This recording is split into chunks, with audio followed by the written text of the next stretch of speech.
Bienvenue sur Exploratrice de rêves lucides. Alors aujourd'hui on va parler de spiritualité et de rêves lucides, on va parler plus particulièrement d'éveil spirituel et de rêves lucides, l'analogie qu'on peut faire entre les deux parce que pour moi elle est absolument évidente. Donc l'intérêt d'un rêve lucide c'est quoi?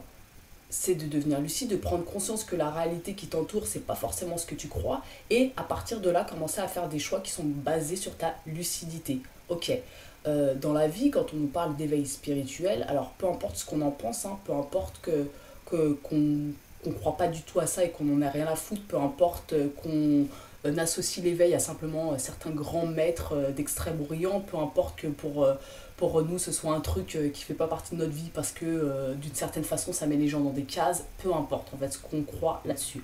La question n'est pas là, la question est vraiment de faire l'analogie entre lucidité et éveil.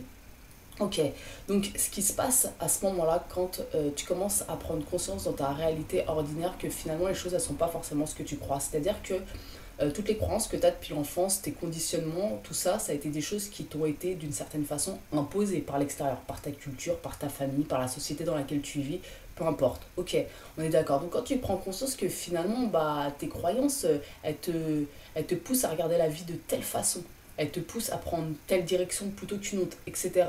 Là, tu commences à prendre conscience de ça. Quelque part, on pourrait dire que ça équivaut, dans un rêve lucide, à un faible degré de lucidité, un début de lucidité. Tu commences à devenir lucide, à te dire, ok, la réalité, c'est pas forcément ce que je crois, finalement. C'est pas forcément ce que je crois. Ok, donc là, si on voulait finalement accentuer cette lucidité, qu'est-ce qu'on ferait dans notre réalité ordinaire? Bah, tout simplement, on commencerait à chercher à choisir de nouvelles croyances, à choisir sa vie en fonction de sa lucidité et non plus de ce qu'on nous a imposé de l'extérieur, à faire ses propres choix finalement, exactement comme dans un rêve, c'est-à-dire dans le rêve, ce qui va se passer, le rêve t'emporte.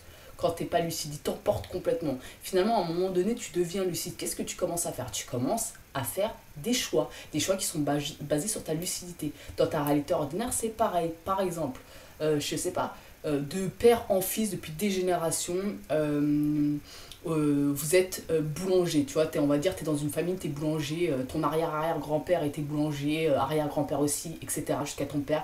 Et toi, en fait, qu'est-ce que tu as fait? Tu as fait un CAP boulangerie. Et puis, bah, tu te rends compte, finalement, en prenant conscience, en devenant lucide, que ah, mais finalement, ça, c'était peut-être un conditionnement. Depuis que t'es petit, t'es conditionné à devenir boulanger et t'as pas remis ça en question. Et là, tu commences à remettre ça en question. Ah, mais attends, mais si c'était pas ce que j'aimais vraiment être boulanger, si finalement je voulais faire autre chose, là, qu'est-ce qui va se passer? Bah, tu vas commencer à te dire, ah ouais, non, finalement, non, je veux pas faire boulanger, je veux pas être boulanger, je vais commencer à regarder ce qui me plaît. Donc là, tu as commencé à faire un premier choix qui est basé sur ta lucidité, tout comme dans un rêve finalement. Et l'analogie pour moi elle peut continuer comme ça pendant longtemps, c'est-à-dire que après tu commences à prendre conscience, à rechercher, à prendre conscience que finalement ce monde c'est peut-être pas ce qu'on croit, et donc tu commences à faire des recherches, que ce soit des recherches par rapport à certaines philosophies anciennes, que ce soit par rapport à la physique quantique, peu importe en fait, des choses en fait qui vont un peu étayer tes nouvelles croyances que ah finalement peut-être qu'il y a quelque chose qui est pas ce que je crois, tu vois.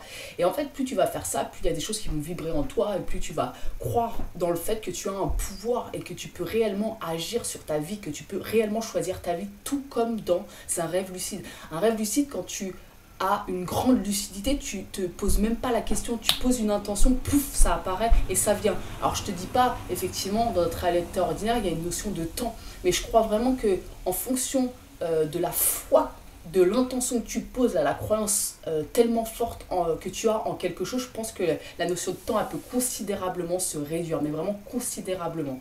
Donc oui, il y a des lois effectivement qui sont liées à notre réalité ordinaire et des lois physiques, très bien, mais en dehors de ça, je t'assure que si tu commences à regarder, tu peux vraiment faire le parallèle de façon très, très facile en fait.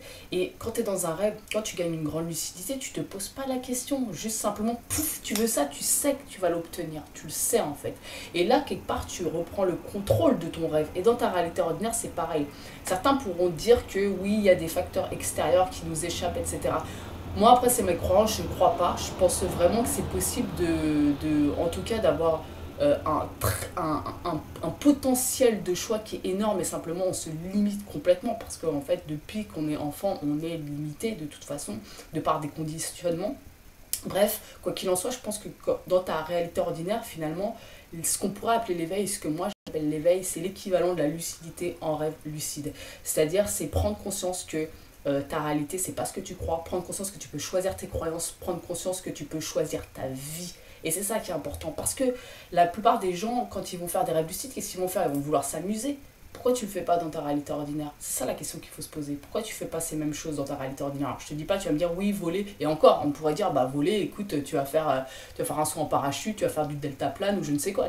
En vrai, on peut aussi faire le parallèle facilement en prenant en compte les lois physiques de cet univers.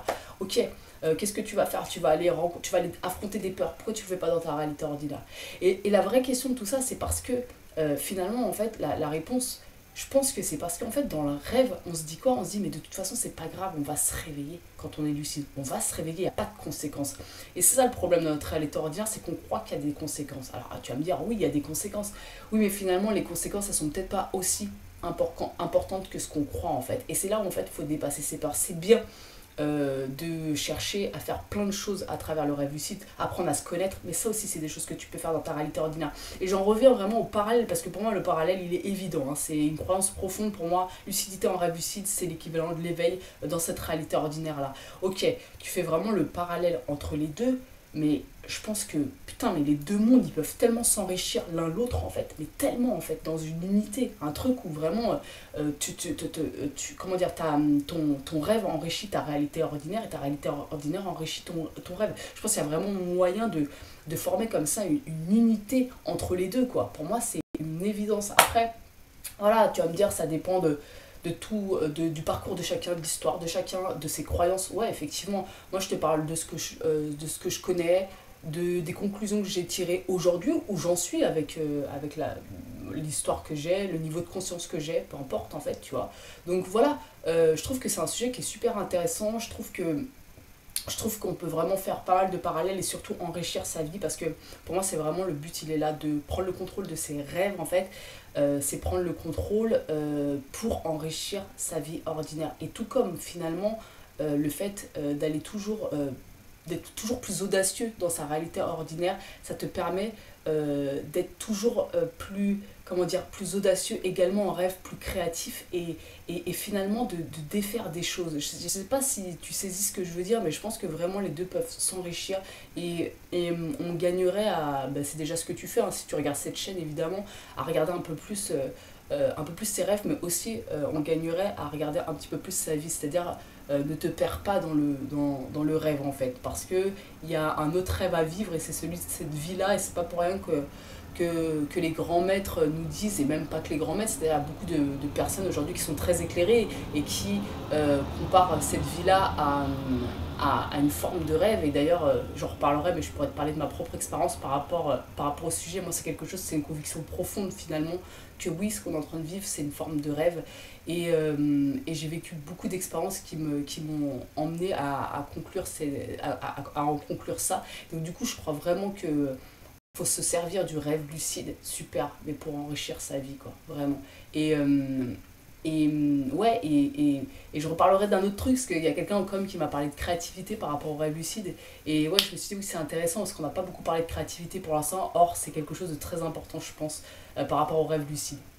Ok, bon, n'hésite pas à me dire toi ce que t'en penses. Voilà, et voilà, niveau éveil spirituel et rêve lucide, est-ce que pour toi tu fais un parallèle ou est-ce que pour toi de toute façon la question ne se pose pas, il n'y a pas de parallèle.